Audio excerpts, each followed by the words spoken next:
What's up, guys? Yesterday kind of sucked, and I have a feeling that today might suck as well. 3-3 yesterday. It definitely should have been better than it was. You had East Carolina. I mean, even though they started off in the hole because South Carolina hit like 5 threes in the first couple of minutes of the game, which was totally ridiculous. But then East Carolina got right back into it, and they were winning outright for much of that game. They were within the spread for like the whole remainder of the game. They were winning the game with like a couple minutes left, and it was still tied, I think, with within the last couple of minutes. I think they were down 2 with 5 seconds left in the game, and they somehow did not cover a +5 and wound up losing by 6. I think even in the final seconds, I guess they must have fouled intentionally twice or something. I don't even know what happened, but there's absolutely no way that East Carolina should not have covered that. That's one of those ones where I think I had the play right, and it fell on the wrong side. You get the bad beat. You get unlucky. And I believe that's what happened in that one. That pisses me off. Tends to piss you off. And then Liberty, I don't even know what to say about that, man. Liberty was winning the game out of the gate. I believe 23-6 they were winning early in the game. They were just way ahead. They let the whole lead slip, and it was tied at halftime. Then they came out hot again to start the second half, and they were covering the spread again. I think they were up by somewhere around double digits again, and then somehow they wound up losing the game outright. I don't know what that was. No idea what happened there either. That just all sucked, and Illinois State was pretty much just a loser, so all bad except Auburn. Nice, easy win there, and then the NHL, 2 wins in the NHL. New Jersey Devils, pretty easy. I wish I played Vegas because that was right as well. That was an easy win, way easier than I thought it would be. I wish I jumped in on that. And then the Montreal was winning 2-0 in the third period, and they blew the lead and let the entire lead slip and the game wound up being tied and going into overtime, going into a shootout. And luckily, Montreal still pulled it out in the shootout. One of those situations where you have a decent-sized underdog there, and the line actually went up further, so I didn't even get the best number on that. But you have a decent-sized underdog, and they're never trailing in the entire game, they're winning for almost the entirety of the game. You pretty much know you're on the right side, but that one almost took a bad beat as well. That one almost fell short in the end. If they lost in like a shootout, that would have been a brutal way to end the night, but luckily that did not happen. So yesterday was only a small loss. Looking at today's card, the NFL, man, a couple of these plays, the plays that are today, I did not get the best number on them. Unfortunately, the Colts, I believe I wound up on +1 on the Colts, and it looks like that line is just moving more and more towards the Bengals. I don't know what to think about that. I like the situation for the Colts, but the line is moving like through the Bengals 2.5 at this point. And they have 71% of the cash, but 62% of the tickets. So they have the cash discrepancy on them. No idea why. I don't like the spot for the Bengals. I wish I got a little bit of a better number, but it's still kind of in that like pick the winner range. Although it looks like it might actually hit Indy +3 at some point, which obviously if you can get that, I would do that. But that's just, yeah, unfortunately, I did not get the best number on that. I believe I'm on Indy +1.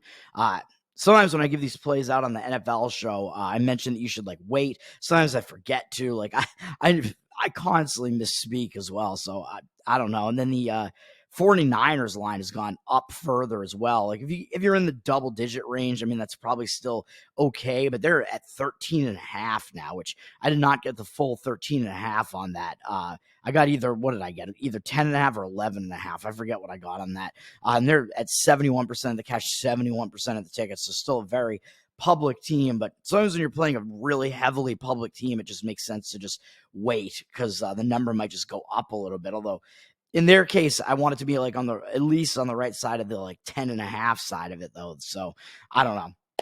We'll see what happens with those. My NFL video is up. I got those plays plus a Monday night play on the Giants, which that one looks in better shape than those two. But hopefully it winds up getting there. Let's move to the card today. Adding 2 plays here. I'm adding 1 in college basketball. A couple other plays I'm looking.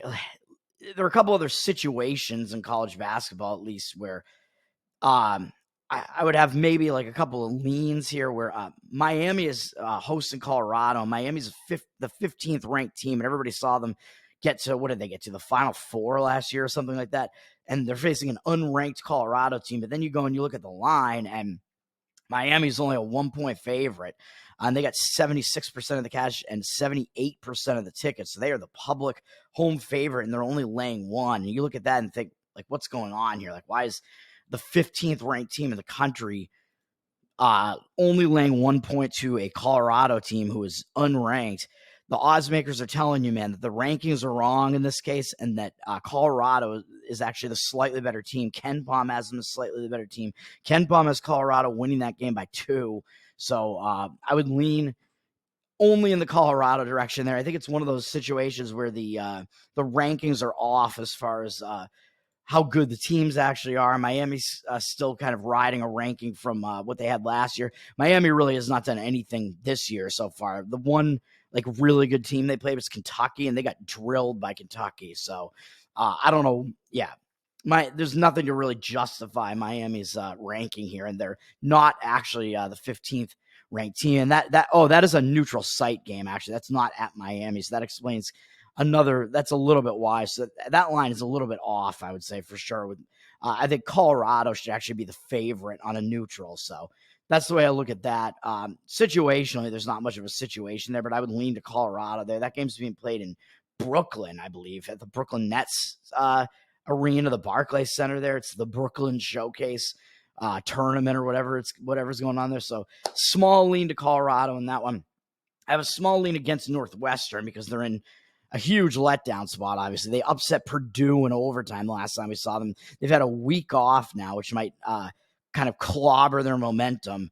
But I would like this better if it was a sandwich spot. They have Chicago State coming up, and I think that's going to be a bigger game for Chicago State because Chicago State's going to be the much, much littler brother, the smaller brother in that like Chicago situation there between the two Chicago schools. Northwestern's playing Detroit Mercy, who has not even won a game yet, and I just can't do it, man. This is just too much of a mismatch for me to do it. I wish Northwestern was playing a more competitive team in a situation like this and I wish they didn't have as much time off coming off that massive, massive upset of Purdue. That was like win of the season type of stuff for Northwestern there, but they're a 23.5-point favorite here, down from 24.5.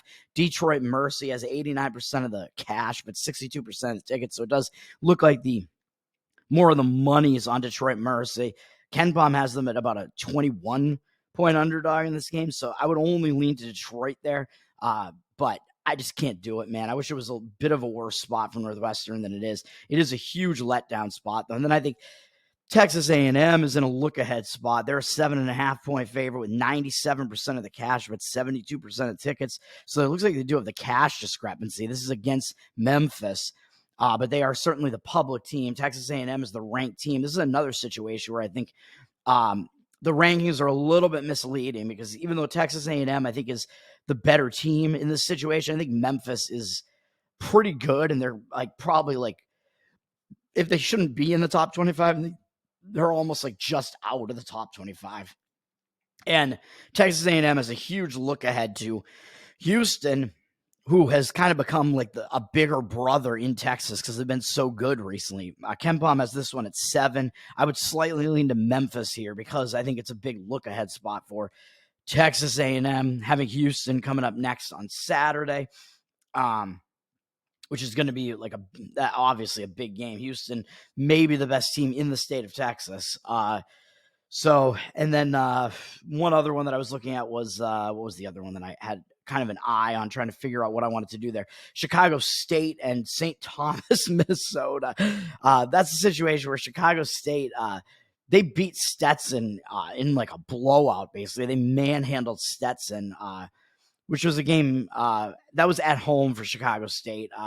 But Stetson was a 7.5-point favorite on the road at Chicago State. Chicago State, not a very good team. They're the only unaffiliated team in D1 basketball. They're the only team that isn't in a conference, which is really weird and crazy to think about. It used to be 4 or 5 teams, I think, and now they're the only one. They just beat Stetson as a huge home underdog there.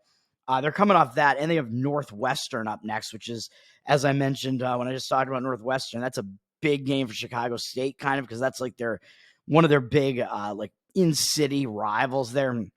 Northwestern, of course, also being a Chicago team. That's one of the biggest games on Chicago State's schedule, although they do have some Big 12 teams on their schedule and a Big 10 team. They do have some other big or multiple Big Ten teams. Northwestern is also one. They do have some other big games, so this is kind of a sandwich for them because they pulled off a pretty big upset there, even though nobody really cares about the Stetson Hatters. But Chicago State's such a weak team, and that was a pretty big upset for them. And then,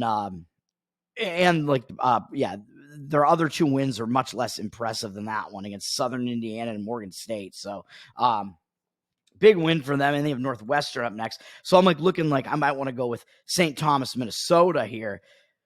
But St. Thomas, Minnesota, they're not really in a great spot either because, they come off beating Milwaukee. I don't know how much of a big game that is, really. You beat Milwaukee. St. Thomas, Minnesota actually should have won by more than they did in that one. They were actually they're actually not that bad a team. They were in the quarterfinals in the Summit tournament last year. The St. Thomas Tommies, they're doing a bit better this year. They're actually a 6.5 point favorite in that one at home, and they're blowing out Milwaukee actually for a lot of that game. And they wound up the game wound up getting a lot closer. I think St. Thomas just took their foot off the gas. But up next, they have Marquette in 4 days, which is the number 8 ranked team in the country. That's a big look-ahead spot, so that's why I just can't do it with St. Thomas. But I think probably the spot is worse for Chicago State because I think it's a sandwich spot, whereas at least St. Thomas is coming off a game where they took their foot off the gas and almost got a little bit scared there after it looked like they had that game in hand as a favorite, whereas Chicago State won their last game as a pretty big underdog. So I would lean to St. Thomas there a little bit. They're sitting at -3 as the road favorite there at Chicago State. And people might look at that and just not really know who those teams are and think that think that St. Thomas isn't that much better than Chicago State, but Chicago State is pretty bad. I think the line is telling you St. Thomas is a significantly better team there. They're laying a few points on the road. The college basketball game I'm actually on is going to be in this Tennessee craziness that's going on here. I'm going to fade Lipscomb. Lipscomb is down from 6.5 to 6 against Tennessee State. Which I think, and Lipscomb, I don't even know what KenPom has this at, but probably, yeah, they have it at 7, so it's a little bit off from where the market looks like it's headed. But I think it's not a good spot for Lipscomb. What did they come off of? They just came off of back-to-back road games, which were against better teams than they are. They lost to UCF as a double-digit favorite. Did lose by double digits and didn't cover that. Then they went to Belmont, and they were a 3.5 point underdog in that one. And Lipscomb was winning that entire game. Or sorry, they were losing that entire game, and they made a furious comeback to get back in that game against Belmont. Belmont, kind of a bigger brother for them in the state of Tennessee, because Belmont, they're an undefeated team in their conference this year. They're a pretty good team this year, a team with a good record. They've been a pretty good team in the state of Tennessee for a while. It seems like they're always making noise in whatever smaller conference they're in. They've been in a couple of different smaller conferences. I think they've moved over to the OVC now at this point. I don't even know. So I think maybe they dropped down to a weaker conference, actually. And I think at one point, they were in the Atlantic Sun with Lipscomb. So that's kind of somewhat of a big game for Lipscomb there. Where I think they kind of remember Belmont kind of being one of the more dominant teams in the A-Sun. I think that was the case. The Belmont was in their conference for a while.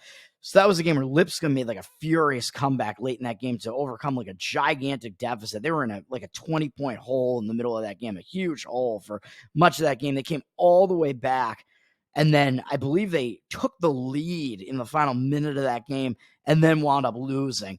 That's a tough game, man. When you consider yourselves the in-state little brother, because both of these games are in the state, both of these teams are in Tennessee. You have a crazy comeback like that, huge effort to make that comeback against Belmont on their floor, and then you still fall short. It's tough to get up off the mat after that, man. I think it's going to be tough for Lipscomb to get up off the mat. And what do they have next? They have Arkansas coming up on Saturday, and that's maybe the biggest game on their schedule. I think it is. That's the biggest game. They're playing an SEC team. The only other big conference team I think they have on the schedule is Florida State, who's kind of down in the ACC. So Arkansas, that's a pretty big game for Lipscomb, man. You and they're hosting it, I think. So you're hosting that's actually in Little Rock, Arkansas. And that's kind of weird. Oh no, yeah. That's odd because that's considered to be a neutral site game, I guess. But I don't know. But that's a big game for Lipscomb there, the biggest team on their schedule, and you're coming off that furious comeback that just fell short against one of your in-state little brothers. And speaking of in-state little brother, they're facing Tennessee State here, who is also, or no, Belmont's not in the OVC. I don't even know where they are now. I don't know what I'm even talking about at this point, man. And Tennessee State, though, they're considered to be one of the, they're an in-state little brother to Lipscomb now. I mean, Lipscomb has been decent in their conference recently. They won their conference within the last couple of years, I think. So Belmont's in the MVC now. That's what I was thinking of. Missouri Valley. They're moving all over the place, man. But yeah, Tennessee State. I think they're going to take this game seriously. I think they consider themselves a little brother to Lipscomb in the state of Tennessee, because Tennessee State's in this OVC, not a great conference there. Nobody really knows who Tennessee State is. They're playing decent this year. I think this is probably one of the better teams that I can remember them having, at least to start out the season. They're not bad, even though they do have Liberty up next, which is a pretty big game. But they're coming off a game against Austin Peay. And Austin Peay, Tennessee State was a 5.5-point favorite in the game. Austin Peay is a littler brother to them, I think, in the state of Tennessee. Austin Peay is a team that doesn't have any wins in conference. They're in the A-Sun as well with Lipscomb. Tennessee State has won all their conference games so far, and Tennessee State was losing like half of that game. Austin Peay had like a decent-sized lead in that game. They were beating them by double digits in the middle of that game. Tennessee State had to really turn it on, come back, and then they still had a close call in the end and wound up escaping with the win there. The pretty good second half, and wound up getting the win. It was a really poor shooting performance for Tennessee State in that one. Even though they won the turnover battle, they shot only 16.7% from three. That's not good. 38.9% from the field, also not good. Bad performance for Tennessee State. So I think that's going to shock them back into focus a little bit. When you have, this is all like little brother, big brother type stuff in Tennessee, man. So Tennessee State just almost lost to a littler brother than they are, in the state of Tennessee. So I think that's going to cause them to refocus here. Now they're playing a bigger brother than they are in the state of Tennessee, whereas Lipscomb is coming off, being in the situation that like Austin Peay was in, where they were almost able to beat a bigger brother than they are in the state of Tennessee, and they wound up losing it in the end. And now they're facing a littler brother than they are in Tennessee State. So this is all these weird like inverse, like little brother, big brother type situations where Tennessee State was just in the bigger brother role and almost lost. Lipscomb was just in the littler brother role and almost won. Now they're completely reversing. Lipscomb fell a little bit short. Tennessee State wound up escaping, and now Tennessee State is the littler brother in this one. So it just seems like, I don't know, kind of a perfect storm type of spot there. I'm on Tennessee State plus 6.5. Oh man, yeah. When I saw that situation, I was like, yeah, this is a bit wild, man. That's what I'm doing. And then we'll go to the NHL. In the NHL, I got one play here. I don't even know if I want to discuss like the rest of these games. I think Vegas is probably in a bad spot because they just swept the dad trip. They played yesterday, and they just looked way too good, beating Dallas 6-1. Huge win. They're coming back home, and they get the San Jose Sharks, who I think actually didn't play yesterday. I just can't really jump in on that. Vegas is just a huge favorite. I mean, I suppose you could take like the puck line on it and whatever. Who does Vegas have next? I don't even know. But the return home from the dad trip, they have Calgary up next. It is a bigger game than San Jose, at least. But I'm just not going to do it. But like when you come home from the dad, so the dad trip is usually like a big, like emotional high. And then if you like, especially if you do really well on the dad trip, you have to return home. Like that tends to be a pretty bad spot. It's got all the factors of like the return home spot, even though it is only a 2-game road trip. I think it being the return from the dad trip kind of exacerbates it a bit. So slight lean would be to San Jose in that one. Montreal, I mean, like I just talked about, they went into that shootout yesterday. Now they're returning home from that single game trip there, and they get Nashville coming in. I think Nashville got blown out yesterday at Toronto. So I think Nashville's in a nice kind of like bounce back spot there. and Montreal's got to be in the worst spot there, kind of in a letdown spot, and after they beat Buffalo, but I just can't. I don't want to get involved in that. I mean, Buffalo's not really that good a team either, but Nashville has actually dropped from -165 to -152 on the money line too, and they've got 85% of the cash, but 53% of the tickets. So that all looks weird. It looks like Nashville's got the cash discrepancy, but it looks like the line movement is against them. I just can't get involved in it. I will not do so. No, thank you. And in the San Jose Vegas one, Vegas is actually up from -310 to -313 on the money line with 88% of the cash and 84% of the tickets. So they're certainly public there. And if you wanted to take San Jose, I wouldn't really blame you. You could probably get like +2.5 goals maybe on the puck line. So possibly the way I would look there. The game I'm actually going to be on is going to be on the Chicago Blackhawks, even though it looks like the cash discrepancy is against me right now. I'm not sure I quite buy that. Washington has slipped down a little bit from -165 to -162 on the money line. They got 54% of the cash on them according to pregame, but Chicago, 51% of the tickets. So that doesn't look great for me here, where it looks like Chicago has the slight ticket edge on them, but the slight cash edge is on Washington. I expect that to kind of move around before tonight when the game actually happens.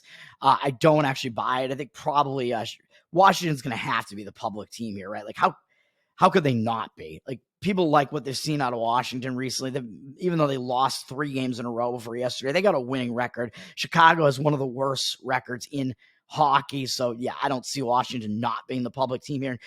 And this is a spot where I got to fade Washington, man.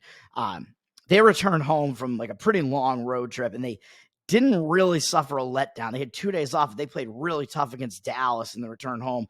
I mentioned Dallas was in a really bad spot in that one. Dallas was probably actually in a worse spot than Washington was. And I mentioned I couldn't quite get there with Washington because they were also in that return home scenario, but that was a tough game. It wound up going to shootout, and Dallas wound up getting out of there with the win. Really tough game for Washington. And then coming off that 2 days later, Washington staying at home.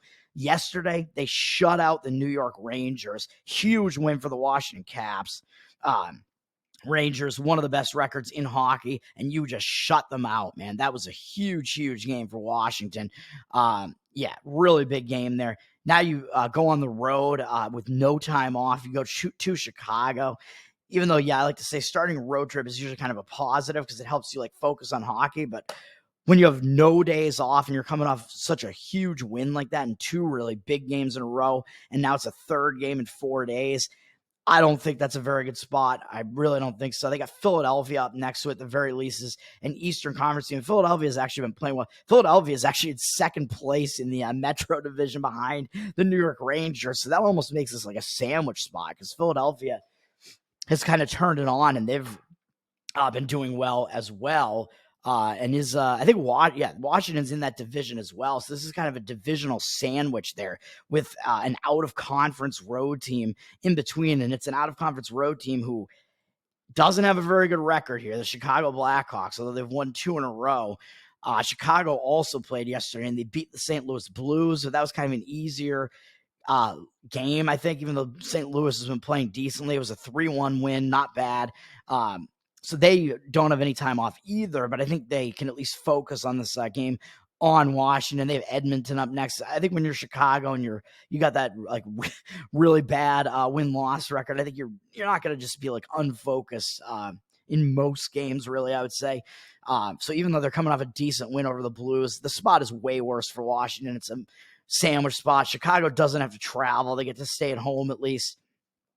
They're a pretty substantial home underdog here. Washington's in the bad spot. So, yeah, I like Chicago. And I think if anything, maybe those couple wins that Chicago just grabbed at home are going to be kind of like – they're going to be like momentum starter, momentum continuer type wins there. St. Louis, I mean, they're not like the greatest team. They're at 500. So, I like it. I like the Chicago Blackhawks here, and that's what I'm doing. I am on the Blackhawks at plus 140. So the 2 plays I'm adding here, Chicago Blackhawks in the NHL plus 140, Tennessee State in college basketball plus 6.5. And the NFL plays that I have today, I believe I would have to check, but I'm on Indy plus 1. And what else was I on? The Seattle Seahawks, I think plus 11.5 or something in that range. let's get it done, man. Hopefully those NFL lines that have moved a couple of points away from where I am with them, and I'm losing a couple of points of value. Hopefully they still get there, man. It works out for me a decent amount of the time in the NBA, as I've mentioned, but maybe not so much in the NFL. We will see. Have a good Sunday, man. Enjoy the card. Peace.